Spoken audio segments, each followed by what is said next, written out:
Yo, since 6ix9ine is out, spark some new questions, man. So you know I gotta react to this. I appreciate y'all for sending me this video, man. Now, once again, if y'all want me to react to videos, send it to me on my Twitter, man, at BrutalSim. Send it there. Just put the link in there at BrutalSim, and I got y'all, man. Now, this one says rappers that got caught snitching. Now, y'all know since 6ix9ine got released, a lot of people hating, a lot of people think, but some people like, bruh, look how much of y'all been snitching, man. All of a sudden, y'all got morals. So let's check out this video real quick, y'all. Let's get to it. 6ix9ine has taken snitching and turned it into a weird comeback story. But surprisingly, he's not the first rapper that's been caught snitching. In 2009, Drake had been enjoying early success in the hip-hop industry. But despite all the success, there was a robbery that nearly took his life. Drake had been dining at a restaurant in his hometown of Toronto with a woman named Chantel Brown. After leaving the restaurant, the two walked toward Drake's SUV, and as they were entering the car, two men approached the car, pointing handguns at the rapper. They demanded Drake hand over his jewelry and cash. In his possession was $2,000 cash, gold and diamond necklace, and a $7,000 watch. The robbery wasn't without a witness. As the thieves took Drake's valuables, Nicholas Carino was exiting a nearby restaurant, and he yelled at the armed men. Already bearing Drake's valuables, the thieves ran off in a getaway car, and they dashed off. The car was stopped by police shortly afterwards for going the wrong way on a one-way street. Two men in the car attempted to run on foot. One was caught along with the driver. However, third was able to make good on his escape. Surprisingly, the two men that were arrested by police eventually had the charges of armed robbery and possession of stolen property dropped, pleading guilty to only conspiracy to commit robbery. They served less than 6 months in jail. While the men were going through the legal system, Drake cooperated with authorities, but he wasn't exactly forthcoming in his cooperation. When the news made headlines, Drake was called a snitch by another Toronto-based rapper, which may have influenced him to not cooperate as much as he could have. Drake would later state that the robbery was a setup since they knew. Is that snitching though? Like, snitch culture is the funniest thing to me, y'all. So if I got robbed, I guess street rules says you gotta go handle it. You can't use authority, they didn't. I told y'all these street rules are trash. I told y'all, man. You can't. So if authorities come and you just got robbed with your girl, you probably gotta go kill somebody, ain't it? Or rob them back. Okay. I guess it's where he'd be snitching on the upon Rolling the street. Stones. I knew it was a setup. But is Drake from the streets though?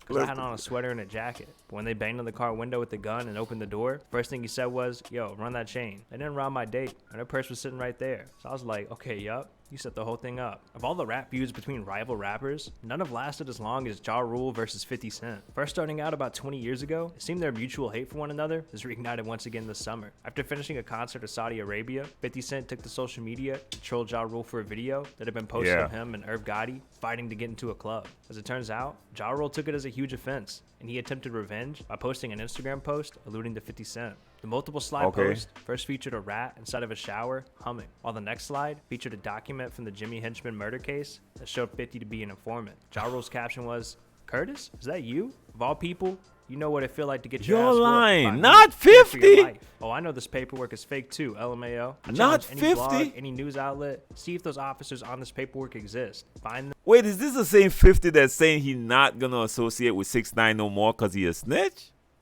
And 50 been cooperating with the 5-0 as well? The hypocrisy is crazy in the hip-hop community, man. Them, interview them. 50, you peace sitting down. 50 later responded to the allegations, saying, "My character. They try to attack my character.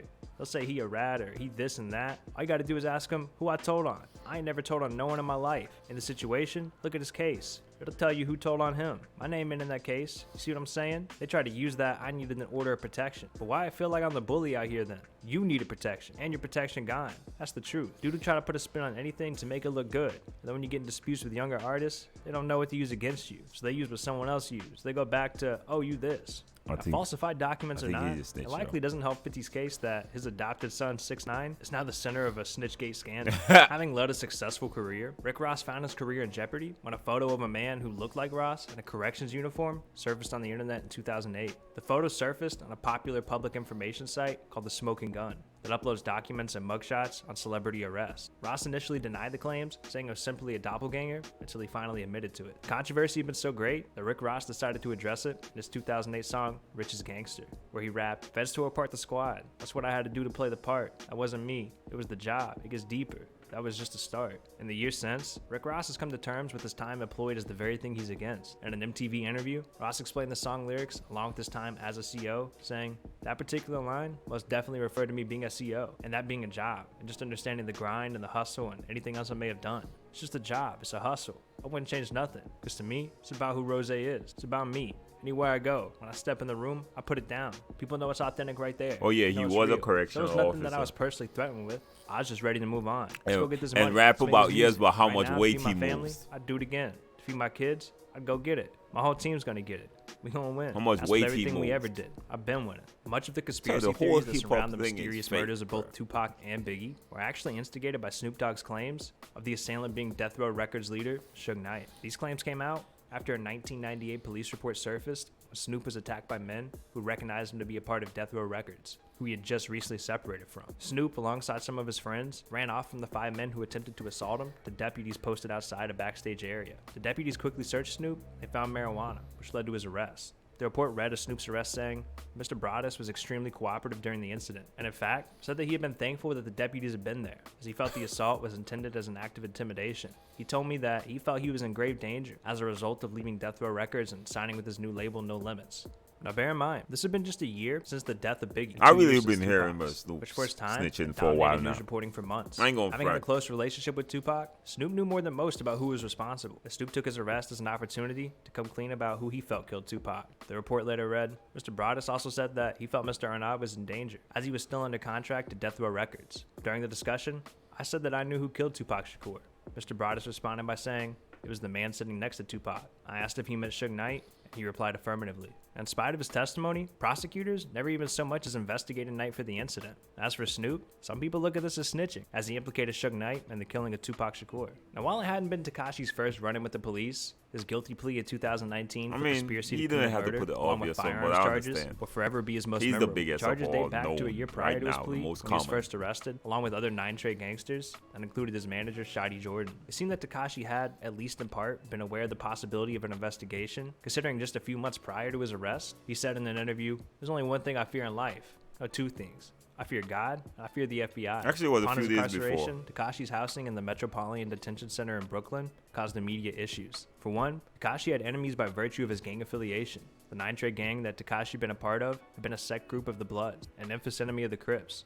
Not long after being relocated, Tekashi pleaded guilty to the 9 charges and was now facing a mandatory sentence of 47 years in prison. It seemed to be the likely fate of Tekashi upon the announcement of his sentencing, which was to take place in late January of 2020. However, a document was revealed in February 2019 that affirmed that Tekashi had provided legal testimony that led to the aid of investigations regarding his fellow Trey 9 members, and a reduced sentence would be considered. Rumors of Tekashi snitching proved true in December 2019 when a judge took on Tekashi's case early to sentence him to 2 years in prison. In the wake of his sentencing, Tekashi was publicly crucified in almost all fronts in the rap community. The most recent development just occurred in March, where it was announced by a judge that Tekashi would be released from prison and on house arrest. Tekashi came back, dropped a song, he's breaking records, and it seems like fans just don't really care. Don't give a crap. Hey, yo, Dogg, if you don't click on this video on And I like it. See, like fans don't give a crap. Now, I thought he would have put a few more rappers in here that I know that I heard about snitching though. But all right, it was a short video and I appreciate that. Straight to the point. But yo, you got a lot of rappers been snitching, yo. I'm sorry. Okay, yo, the street code is trash. I've been saying that. But anyways, man, let me know what y'all think about the video, man. Y'all know what it is. Your boy Sim.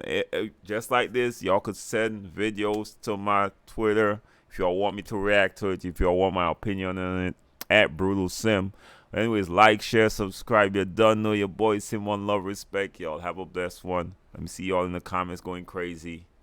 Peace.